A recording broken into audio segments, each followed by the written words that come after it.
Oh yeah! Steps of War!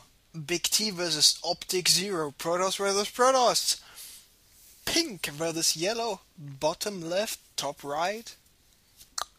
US.CraftCup number 16, it is the finals, it is a best of 5, and Optikzero, after winning the first game against a He-Who on Steps of War with a nice proxy gate, he who had so much trouble establishing a internet connections that he decided to give Optikzero the default win. So he is in the finals, BigT is in the finals as well.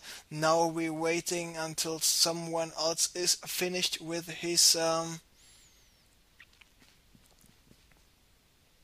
loading screen. So it is time for us to wait to see what is going on, and it is a PvP finals.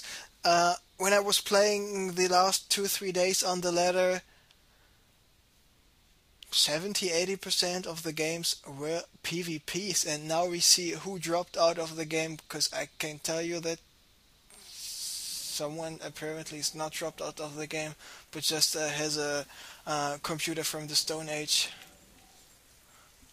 Or a hamster-powered computer, and the hamster just was not in the mood to run in his small wheel, which powers the computer itself. So it is the Craft Cup finals. It is a best of 5. Optikzero spawning here is the pink Protoss in the bottom left connection position, and in the top right we have BigT as the yellow Protoss player. So PvP, Steps of War, could mean proxy gate. Cannons are not that effective on Steps of War. The first thing BigT is doing is checking for proxies at his natural, and Optikzero does not even bother to move out. The question is, when do we see the gates? A 10 gate opening is more and more common here, and indeed it is a 10 gate by Optikzero. What will it be by BigT? And of course, the longer someone waits, especially on such a small map, the worse the position for this guy will be. And it looks like BigT wants to play it more macro oriented and going for the 13 gate and a 10 gate in comparison to a 13 gate. There we see he is at the 10-second mark. On the other hand, Optikzero was on the 40-second mark, so 25-30 seconds is Optikzero ahead in terms of tech, so to say. So he can get out, he can do some Korean 4-gating, he can just some 4-gated stalker push. He has a lot of possibilities, but he's decided not to go for the assimilator right away, so no fast gateway play coming up. And I think BigT is really happy about this, because most of the time if someone is not getting his gateway right away, you can punish him just by going for some Korean 4 gates, going for some stalker intense play in the early stages of the game.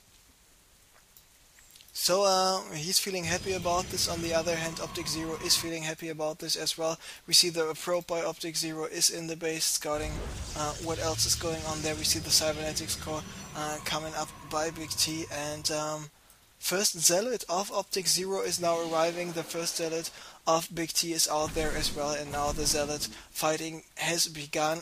BigT was able to get the first hit with his zealots, so in the end Optikzero has to retreat. But he's getting his second zealot, and now he's going for the cybernetics core as well, just finished, going for the second gateway, and those two zealots of course are better than one zealot, but second zealot is out already, and now he needs to micro his forces, and good micro here by both players. And I think Optikzero might be slightly ahead, and yes, he is indeed slightly ahead. This zealot survived with 18 HP left, and maybe BigT will be forced to use a probe, and of course probe goes down very fast. 16 HP left on this zealot, so this zealot will be able to take at least out another probe, or even prevent some mining time. Now the zealot is down, but he killed 2 probes before he actually was dead, so good trade for Optikzero. Now BigT is finished with his first stalker, sentry is en route as well, and BigT was in the base of Optikzero. Stalker for Optikzero is out as well. So taking out the probe. So BigT lost already 3 probes, and there we see Optikzero is slightly ahead in terms of harvester count. What is the energy on the Nexus say? Okay, still got enough energy to even chrono boost another unit or some more probes out, even though he does not need more probes. He's now on 3 gates. The cybernetic score finished in 20 seconds, and is Optikzero having a pylon at the front, a probe at the front? No, he does not. There's just 2 sentries out for BigT, and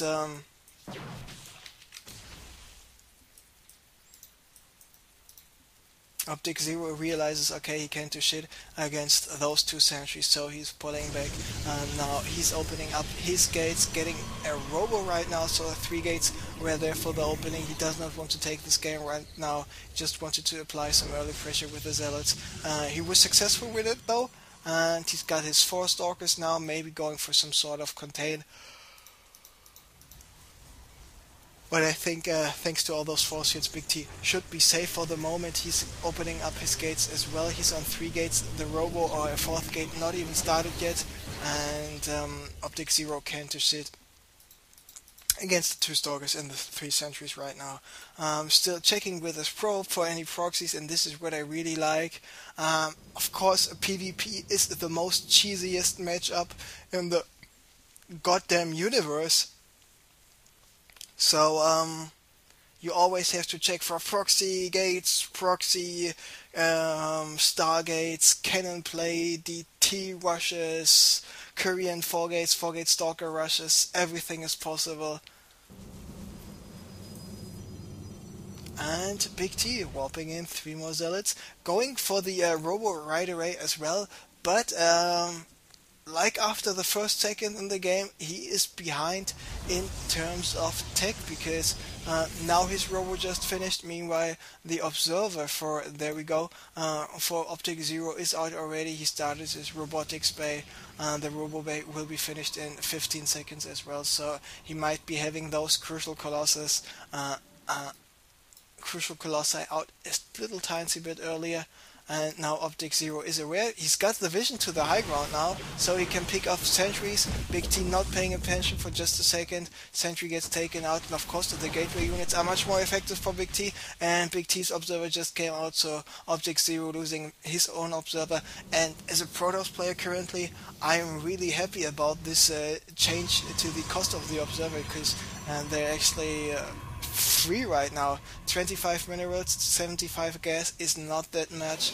50% less minerals, 25% less gas compared to pre-patch 1.2. So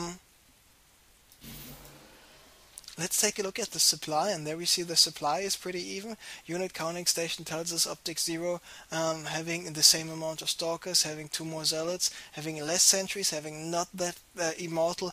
On the other hand, he's got a Colossus en route. This Colossus will be finished, and he's even going for a 4th gate, so 4 gate robo out of 1 base, not considering to go for an expansion. Of course, when you go for Colossus, your opponent goes for Colossus. It is very crucial, very hard to hold this, but maybe Optikzero knows, because of the 3 kills of the probes in the early stages of the game, he might be able to carry over his advantage to the mid game. This is where we are right now, 10 minutes 40 seconds. He started with this expansion, so now if he will be able to hold this expansion, he will be in a perfect position and he will win this game for sure.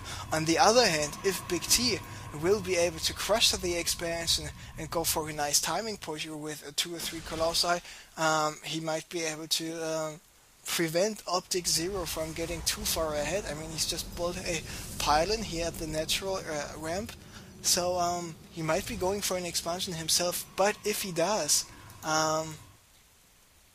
yes, he's moving out and he will go for an expansion.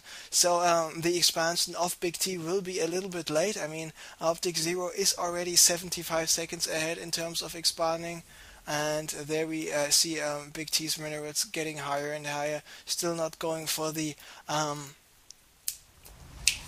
expansion right away. Optikzero's second Colossus is out at the moment. What about the third one? Yes, he is en route. So 25 seconds until this Colossus is out, going for another pilot. You don't want to get supply blocked. You constantly want to produce units. And in the end, both guys will more or less have the same amount of units.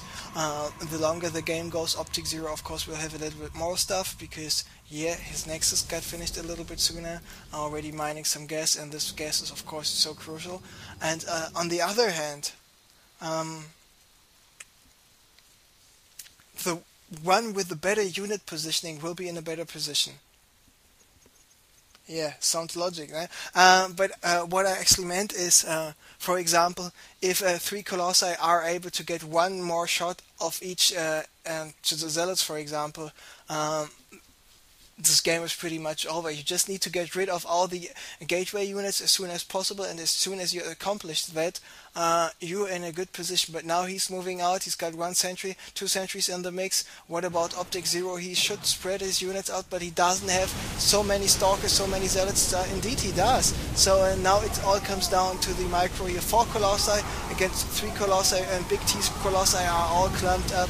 So now Optikzero just need to warp in some more gate units, and he will take this fight for sure. Yes, the 1 Colossus is already down. The thermal lenses worked absolutely wonders, and this is I have no idea how Optikzero will be able to lose this game, because he's at 2 Colossi, and this is more than he actually needs. He's going for the double robo, having 2 Colossi in production, so this game is pretty much over. Sniping another Colossi from BigT, so now it's 4 Colossi against 1, and there we see the GG already. So Optikzero takes the first game here in the US.CraftCup, number 16, and congratulations to him. He is up 1-0 in this best of 5 series, and I'm really curious what map BigT decides to play on.